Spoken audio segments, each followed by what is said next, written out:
8 तारीख थी।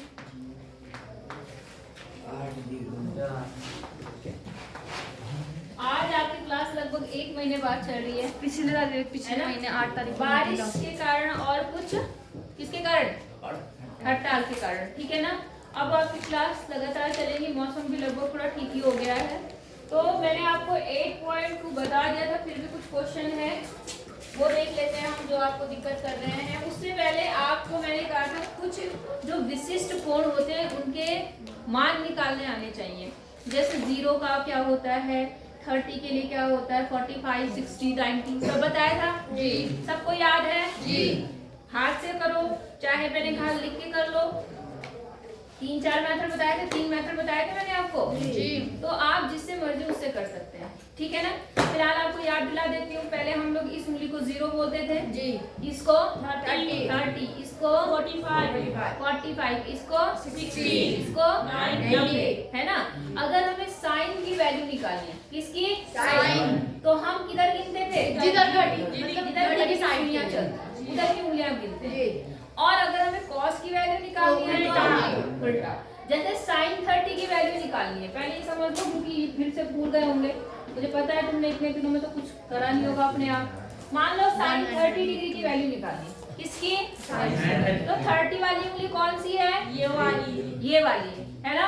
अब साइन के लिए मैंने कहा किधर जाना है, क्लॉकवाइज, घड़ी की सुई की दिशा।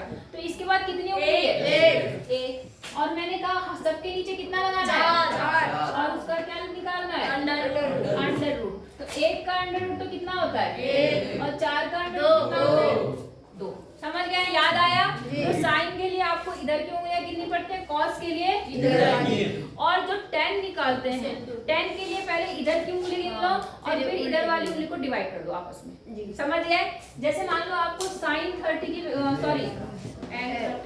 tan 30 की वैल्यू निकालनी, किसकी, tan 30। तो 30 वाली उंगली ये है, तो पहले इधर देखो cos के लिए कितनी है, 1, और बटे 4 तो करना पड़ता है। लेकिन अगर आप, क्योंकि इसमें आपको पता है tan थीटा बराबर होता है sin थीटा बटे cos थीटा, तो वो 4 नीचे से कट जाता है, इसलिए हम थोड़ा शॉर्टकट करते हैं। इसमें क्या काम करते हैं हम, जैसे 30 वाली उंगली ये है, sin के लिए कितनी उंगली है, और cos के लिए 3, तो 1/3 का अंडर रूट, समझ गए। वो 4 हटा देते क्योंकि 4 से 4 कट ही जाना है, तो 1/√3 किसकी वैल्यू आ जाती है, tan 30। समझ में आ गई बात आपको। अब आप अपना क्वेश्चन बताओ, कौन सा क्वेश्चन आप कह रहे थे, एक्सरसाइज 8.2 का, एक्सरसाइज 8.2 क्या है, क्वेश्चन नंबर 1 का त्रिकोणमिति का परिचय, पहले का तीसरा, यही बोल रहे हैं आप जी। यहाँ क्वेश्चन है आपका cos 45 degree upon sec 35 degree sec 30 और cosec 30 डिग्री। आपको एक और बात बताई थी मैंने कि जो sec होता है वो किसका उल्टा होता है, cos, और cosec किसका होता है, साइन का। ये याद है ना आपको, ठीक है। अब हम अपने सवाल पे आ जाते हैं।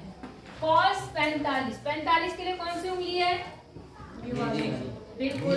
तो इसकी वैल्यू कितनी बनेगी, जल्दी निकाल के बताओ, 1 अंडर 1/2 है ना, क्योंकि 2 उंगलियां बची 45 के बाद में, तो 2/4 कट गया आपका। तो 2 से 4 कटने पर 1/2 आ गया, 1 का वर्गमूल 1 ही रहा, और 2 का वर्गमूल कितना आ गया, यहाँ तक समझ में आ गया आपको। अच्छा, इसके बाद आते हैं हम लोग sec 30। sec 30 से पहले हम किसकी वैल्यू निकालेंगे, cos 30।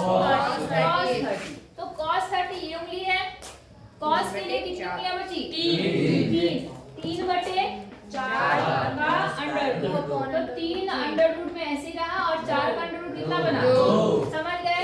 अब ये cos है, तो sec क्या हो जाएगा, 2/√3, समझ गए, ठीक है। प्लस यहाँ पर कितना है, cos इसका उल्टा होता है, तो मैंने भी आपको बताया 1/2 कितना आ गया यहाँ पर, 1/2 मतलब 2 आएगा, हाँ 2 आएगा, 1/2 तो साइन का है, तो यहाँ कितना आएगा, 2। यहाँ तक समझ में आ गई आपको बात, कोई दिक्कत नहीं, ठीक है। अब आप LCM एलसीएम ले लो इनका, ठीक है। तो यहाँ एलसीएम लेने पर देखो क्या होगा, ऊपर वाला तो ऐसे ही रहेगा और नीचे आप जब इनका एलसीएम लोगे तो यहाँ √3 है, नीचे यहाँ पर 1 है, तो √3 का √3 आ जाएगा और इससे इधर मल्टीप्लाई होते हैं, इससे इधर, तो इससे इधर मल्टीप्लाई करने पर भी कोई फर्क नहीं 2 पड़ेगा, प्लस और यहाँ √3। यहाँ तक समझ में आई आपको बात कि नहीं आई? आ गई। अब इन्हें सॉल्व करने का तरीका बता रखा, जो सबसे नीचे वाली भिन्न होती है वो इसके साथ मल्टीप्लाई होती है और सबसे ऊपर वाला सबसे नीचे के साथ, समझ गए? तो ये जब इसके साथ मल्टीप्लाई होगा तो कितना आ जाएगा, √3, और नीचे कितना आ जाएगा, ये और ये, मतलब 2 और अंदर जो भी आया आपका 2 + √3 इतना। समझे या नहीं समझे? इतनी बात समझ में आ गई। अब थोड़ा सॉल्व हो रहा है तो आप सॉल्व भी कर सकते हैं। इसमें √2 क्या है, कॉमन है, तो बाहर ले लेते हैं।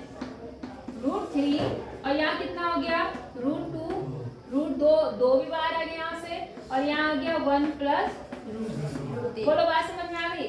आप चाहो तो आंसर इसे भी दे सकते हैं, और आप चाहें अगर आपको ज्यादा अच्छा आंसर देना है तो आप हर का परमेयीकरण कर सकते हैं। क्या कर सकते हैं? हर का परमेयीकरण। डस्टर भी नहीं है तुम्हारा, आज से तुमने साफ वैसे ही फेंक रखा उस कागज को, ठीक है। तो हम क्या करेंगे यहाँ पर, हर का परमेयीकरण रेशनलाइजेशन बोलते हैं, जिसे हम लोग कैसे करेंगे आपको पता है, जो रूट वाली संख्या है उससे ऊपर नीचे गुणा और जो यहाँ पर है उसके अपोजिट चिन्ह से ऊपर नीचे गुणा करेंगे, ठीक है। एक काम कर सकते हैं हम, इसको थोड़ा पहले लिख सकते हैं, जिससे क्या होगा कि बाद में आपको चिन्ह बदलने में दिक्कत नहीं आएगी। तो जो बड़ी संख्या होती है, √3 क्या है, बड़ी है 1 से, तो मैं इसको यहाँ लिख लेती हूँ और इसको क्या करती हूँ यहाँ, उससे कोई फर्क नहीं पड़ता क्योंकि बीच में कौन सा चिन्ह है, प्लस। यहाँ तक समझ में आया? अब हम इसका करेंगे परमेयीकरण। परमेयीकरण करने के लिए मैंने कहा जो संख्या तो रूट की है वो तो ऊपर नीचे ऐसे ही गुणा हो जाएगी, समझे नहीं समझे? और इसका क्या करते हैं, इसके अपोजिट साइन से, मतलब विपरीत चिन्ह से हम लोग ऊपर नीचे मल्टीप्लाई कर देंगे।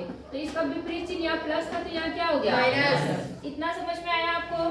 ठीक है। अब देखो यहाँ पर √2 और √3 कितना बन जाएगा, √6, और ये हो गया √3 - 1। यहाँ तक समझ में आया आपको? अब यहाँ पर आते हैं, देखो ये 2 तो ऐसे ही रहा, ये √2 और ये √2 गुणा करने पर कितना बन जाएगा, 2, क्योंकि 4 बनेगा रूट और 4 का 2 हो जाएगा, तो 2 ये बन गया, 2 ये बन गया, मिला के कितना बन गया, 4। ये तो 4 आ गया इन तीनों को, चारों को सॉल्व करके तीनों को। अब आई इसकी बात, आपको पता है ये a + b, a - b का फॉर्मूला बन रहा है, तो यहाँ से कितना हो जाएगा, √3 का स्क्वायर और -1 का स्क्वायर। बोलो समझ में आई बात? अब कितना बन जाएगा यहाँ पर, ये तो ऐसे ही रहेगा, और यहाँ हो गया आपका 4, इसका स्क्वायर कितना होगा, 3, और इसका स्क्वायर कितना होगा, 1। अब यहाँ पर जो है ऊपर वो वही रहेगा, बाकी नीचे सॉल्व करके जो आया आपका वो आंसर आ जाएगा। तो देखो 3 में से 1 गया, 2, और 4 दूनी 8, ये आपका आंसर आ गया, ठीक है। आपको जो दिक्कत आ रही होगी बस यही, यहाँ तक तो आप कर ही ले रहे होंगे, दिक्कत आपको यहाँ से आ रही है। तो हमेशा याद रखो, अगर आपको आंसर मैच करना है आंसर से तो आप मतलब उसका परमेयीकरण करो। परमेयीकरण करने से, परमेयीकरण करने का मतलब मैंने आपको पहले ही बताया है, नीचे जो है वो रूट की संख्याएं हटा देना है। तो बोलो बात समझ में आ गई कि नहीं आई? अगर आप इतना भी छोड़ देंगे तो भी आंसर ठीक है, गलत नहीं है, और इतना कर देंगे तब तो बेस्ट है। बात समझ गए? तो कर दो इतना। और कौन सा क्वेश्चन जो आपको दिक्कत कर रहा है? चौथा एक बार फिर खुद करे जी। हाँ करो। क्वेश्चन नंबर 4 है, ये क्वेश्चन लिखा है आपके पास में। अब मैं जिससे पूछूंगी कि किसकी क्या वैल्यू, अगर नहीं बता पाएगा तो पिटाई होगी, समझ गए? अब मुझे बताओ, पहले sin 30 की वैल्यू बताएंगे,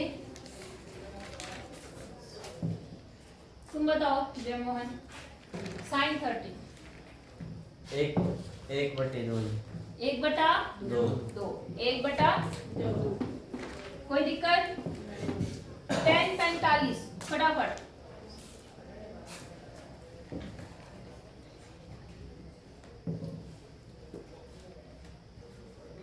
तुम बताओ। √3/2 45 3/2 होगा, सही बोला वो? नहीं जी। कितना होगा? कैसे? 45 के लिए कौन सी उंगली बोली मैंने? ये साइन के लिए 2 यहाँ और 2 यहाँ, 2 से 2 को डिवाइड करो कितना आएगा, और 1 का अंडर रूट भी कितना आएगा, 2। तुम तो पता नहीं क्या बोल रहे अभी, रुक जाओ, बताओ रखा बिल्कुल, पढ़ाई लिखाई सब चौपट। cosec 60, cosec 60, तुम भी बताओ, तुम बैठो जयमान। पहले cosec के लिए हम किसकी वैल्यू देखेंगे, अगर आपको डायरेक्ट याद है तो आप लिख सकते हो 2 बटा, पहले हम किसकी निकालेंगे, साइन 60 की निकालेंगे। 60 के लिए कौन सी उंगली है, ये वाली उंगली, कितने बचे यहाँ पर 3 बटे 4, तो 3 बटे 4 का अंडर रूट निकालेंगे तो रूट 3 बटे 2 आया, और उसका उल्टा कर देंगे तो 2 बटा रूट 3, 2 बटा रूट 3। बुक तो नहीं खोल रखी तुमने, इन्होंने भाई साहब ने, वही तो नहीं खोल रखा तुमने टेबल वहां पर, तभी बता रहे हैं भाई साहब। सेक 30 की बताओ जल्दी, 3 बटा रूट 2, 3 बटा रूट 2, 3 बटा, सेक का मतलब सेक किसका उल्टा होता है, कॉस का। कॉस के लिए यहाँ पर कितनी, 30 के लिए ये 3 हो गया, हाँ तो फिर 3 ऊपर है ना यहाँ पर, पहले 3 बटा 2 आएगा, रूट 3 बटा 2, और उसका उल्टा करेंगे तो 2 बटा रूट 3। बैठो, cos 60, तुम बताओ उमेश। हाँ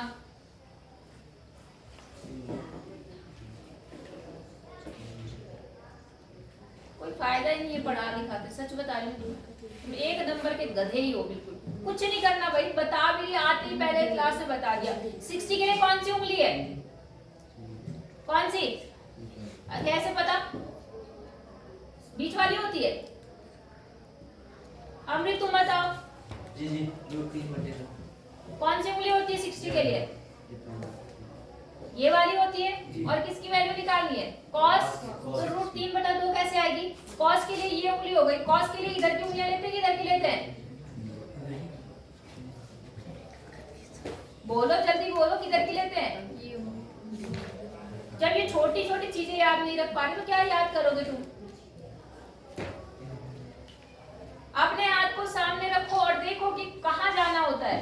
साइन के लिए कौन सी दिशा लेते हैं, कॉस के लिए कौन सी दिशा लेते हैं, कौन सी लेते हैं, हाँ तो इधर इस 60 के बाद कितनी उंगली बची, 1, और 1 के नीचे कितना लगाते हैं, 4, और उसका अंडर रूट, तो क्या बना, तो इतनी सी बात नहीं आ रही तुम्हें, हमेशा हर बात बताना पड़ रहा है बेटा। कल मैं इसी का पहले इसको मौखिक पूछूंगी तुमसे, और जो नहीं बता पाएगा पहले डंडे पड़ेंगे।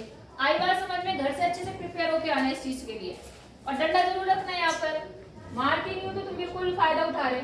cot 45, cot किसका उल्टा होता है, tan का, tan 45 की वैल्यू आपने पहले ही निकाल दी, कितनी, 1, तो इसका उल्टा भी कितना होगा, 1 बटा 1, 1 ही रहेगा, यहाँ पर कितना आ गया, यहाँ तक कोई दिक्कत है, चिन्ह देख लेना, मैंने किताब से सही लिखे हैं, यहाँ पे माइनस बाकी सारे प्लस हैं, ठीक है। अब यहाँ पे लेते हैं एलसीएम, ठीक है, देखो यहाँ पर है 2, यहाँ पर है 1, और यहाँ पर है 3, इन सबको आपस में मल्टीप्लाई कर दो, कितना बना, 2 रूट 3। अब क्या काम करते हैं, इससे इसको भाग करो, 2 से इसको क्या करो, तो 2 से तो क्या हो जाएगा, जो बचा उससे ऊपर गुणा होती है, तो बचा क्या यहाँ पर रूट 3 को 1 से क्या करेंगे गुणा, तो रूट 3 को 1 से गुणा करेंगे तो कितना आएगा, रूट 3, समझ गए। फिर यहाँ पर 1 है, 1 से इसको भाग करेंगे तो ये पूरा का पूरा रहेगा, और इसको ऊपर 1 से गुणा करेंगे तो कितना आएगा, 2 रूट 3।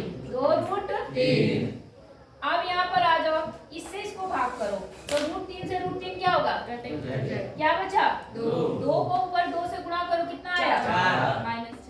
समझ आई बात या नहीं है, सेम ऐसे नीचे करो, इनके भी नीचे एलसीएम लो तो कितना आ जाएगा, 2 रूट 3 आएगा, इससे इसको डिवाइड करो, कितना बचा, 2, और 2 से क्या आएगा यहाँ पर, 4, फिर बीच में प्लस साइन है, 2 से इसको डिवाइड करो, फिर से कितना आएगा, क्या बचा, रूट 3 को 1 से गुणा करोगे तो रूट 3, फिर यहाँ इससे भाग करो, भाग करने पे कितना आएगा, वही आएगा, तो उससे गुणा करो यहाँ पे 2 रूट तीन। अब आप क्या देख रहे हैं, यहाँ और यहाँ दोनों में हर बराबर है, तो इससे ये क्या हो गया, घट गया। कोई दिक्कत यहाँ तक नहीं जी। जो आया इसको लिख लो, कितना है देखो, अब ध्यान से देखो, यहाँ पर 1√3 है और यहाँ कितना √3 है, 2√3। देखते कितना बन गया, 3√3।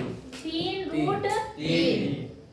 कोई दिक्कत यहाँ तक, नहीं। और साथ में क्या है यहाँ पे माइनस माइनस का 4। 4, और नीचे भी देखो कितना है, यहाँ पर √3 है और यहाँ पर 2√3 है, कितना बन जाएगा ये? 3√3 और माइनस प्लस है जी। सॉरी प्लस कितना, 4। समझ में आया नहीं क्या क्या? जी। जो एक जैसे रूट वाली संख्याएं होती है वो आपस में क्या होती है, प्लस। जुड़ जाती है जी। या घट जाती है, तो हमने उन्हें ऐड कर दिया। बोलो यहाँ तक समझ में आई बात? अब फिर वही काम, क्योंकि हमें रूट नीचे नहीं चाहिए तो हम इसका क्या करेंगे, परमेयीकरण करने का क्या प्रोसेस है, नीचे वाले को ऊपर और नीचे से गुणा करना पड़ता है। इसके विपरीत चिन्ह से। चिन्ह से। तो इसका विपरीत चिन्ह देखो, 3√3 तो ऐसे ही रहा प्लस -4, यहाँ पर 3√3 ऐसे ही रहा -4। समझ में आया यहाँ तक आपको?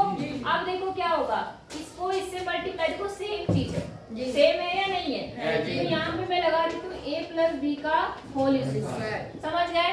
और यहाँ पर क्या बनेगा, जब विपरीत होते हैं तो a - b का होल स्क्वायर, समझ गए नहीं समझे? क्योंकि a - b बराबर होता है a + b और a - b।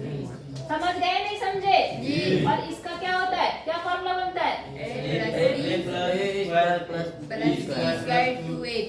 पता तो किसी को नहीं है, बस साथ साथ चल रहे हो, कुछ नहीं याद रखते तुम लोग। इतनी बात समझ में आ गई?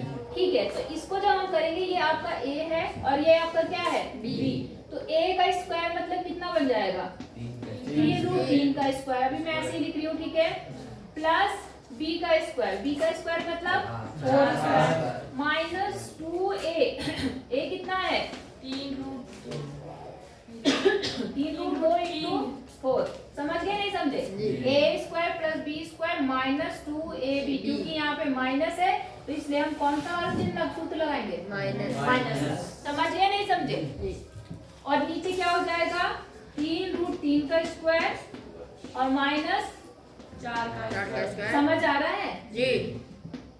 अब यहाँ सॉल्व कर लो, तो देखो यहाँ पर 3 का स्क्वायर तो 9 हो गया, जी। और इस 3 का स्क्वायर कितना बना, 3। और 9 तिया, 27। समझ गए नहीं समझे? जी। 4 चौक 16 माइनस, यहाँ देखो 3 दूनी 6 चौक 24 और √3 का √3 स्क्वायर होगा, तो फिर यहाँ आ जाओ, यहाँ पर इसका 9 हो गया और इसका 3, 9 तिया 27 और -16। अब ऊपर तो जोड़ दो इन्हें, कितना आ गया यहाँ पर, 43 -24 √3, बात समझ में आ गई?